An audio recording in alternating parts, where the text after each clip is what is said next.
Precisely with Martin Bester. Good Morning Angels. Wednesdays on Breakfast with Martin Bester. Live from Cape Town this morning, it is my pleasure to welcome our special guests here in our studio in Cape Town. We have from U-Turn, Valerie Govender, and also Brandon Manzoni. Well, how's it? Welcome. Thanks for having us in Cape Town.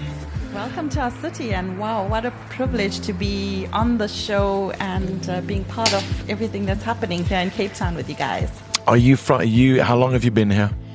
I'm brand new to the city. Well, not brand new, just over a year. Okay. From where? From where? KZN. Okay. And how's it so far? It's amazing. It's a beautiful city and really enjoying it. And yourself, Brandon? Yeah, no, I'm a Cape Town native, born and bred. Okay. I've been here all my life. Best city in the world. You reckon? Absolutely. It's not bad, eh? So here's the thing, and I think it's a common South African thing. It's definitely not just a Cape Town thing, and that is homelessness.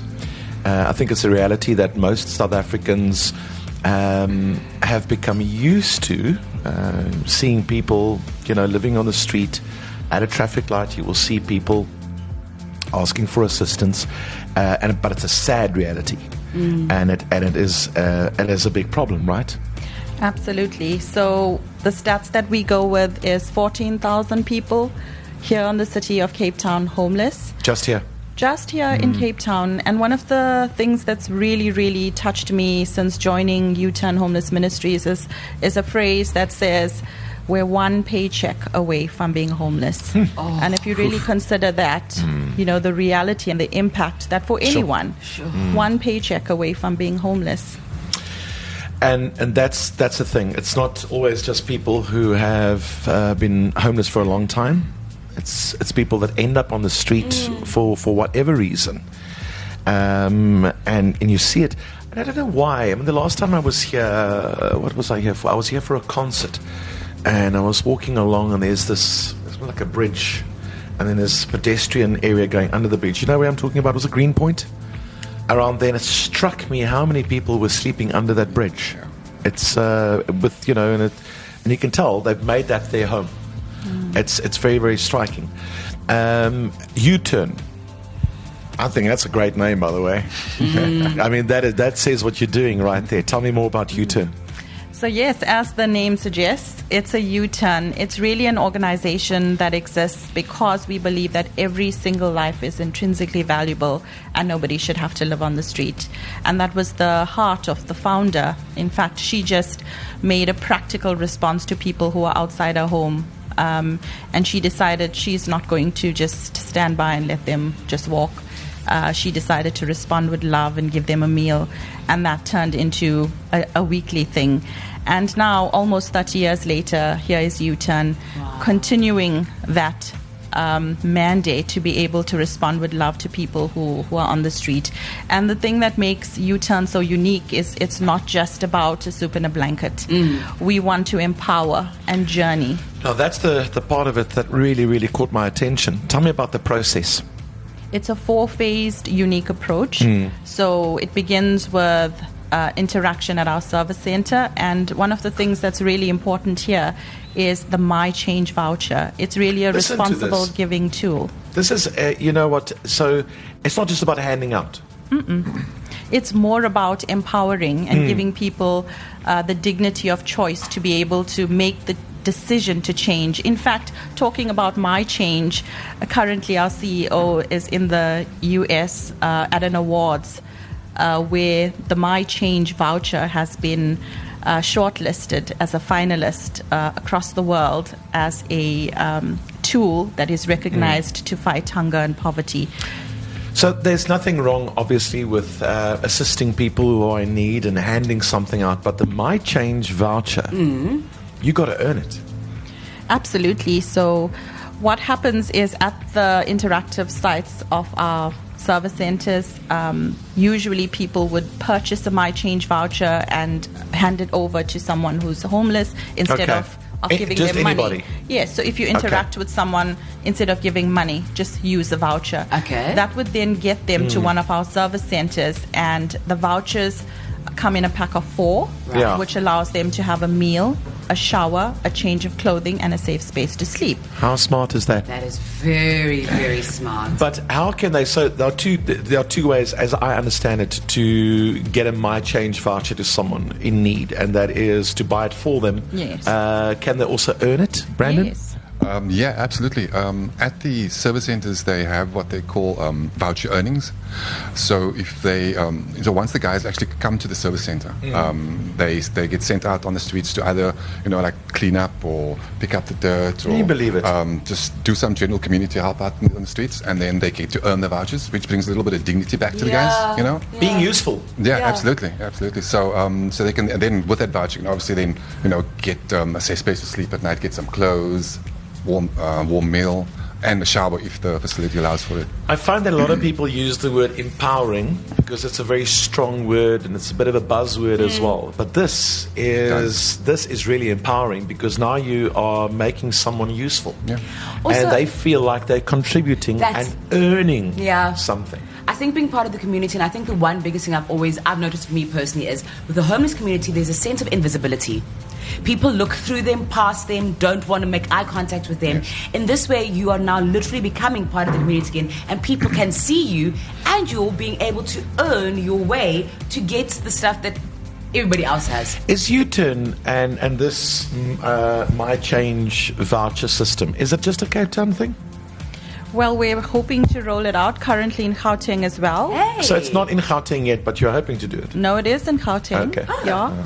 Our operations just over a year in Gauteng. Okay. In fact, we just opened our most recent store last week in Cresta. Oh. So we now have 2 of our retail stores in Gauteng, and we have 1 service center, and we have a transitional house in Sophia Town. Okay. Okay.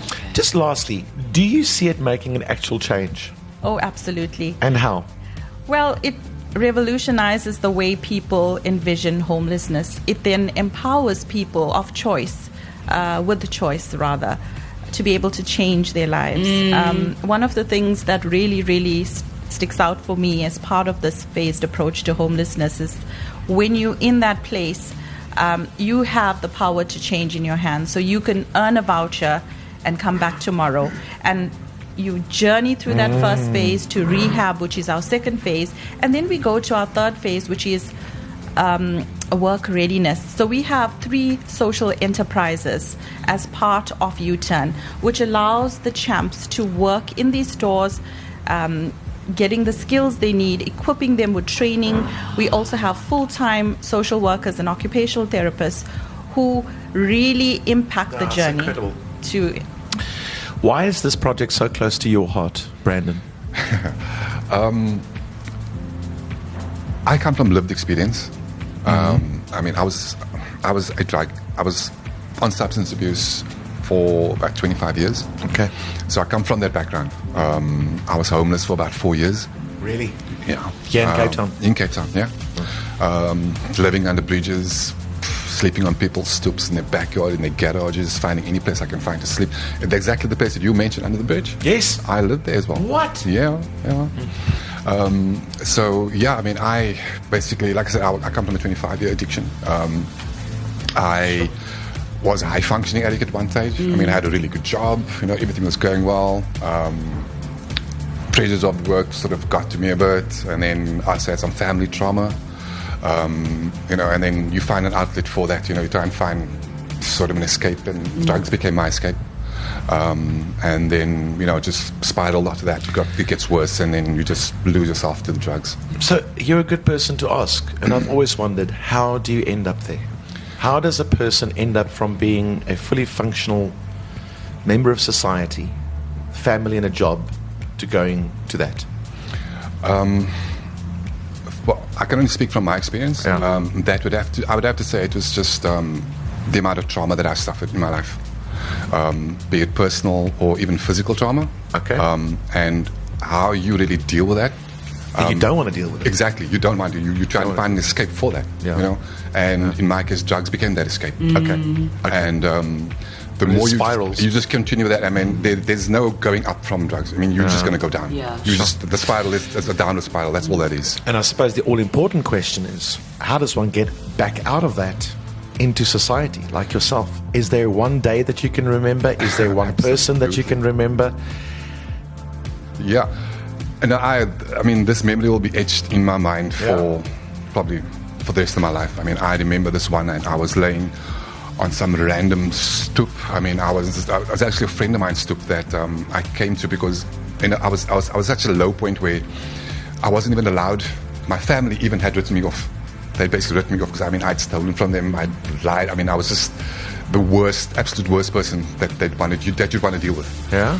And then I went to a friend of mine's place. He wouldn't allow me in the house. I was standing outside. Okay. I came there for food. Yeah. And then I eventually got some, but then I left. But then I had no other place to go to. I mean, I had nowhere to go. Yeah. And then it started raining. And then I ended up just creeping back onto stoop without him knowing, just to sleep there for the night.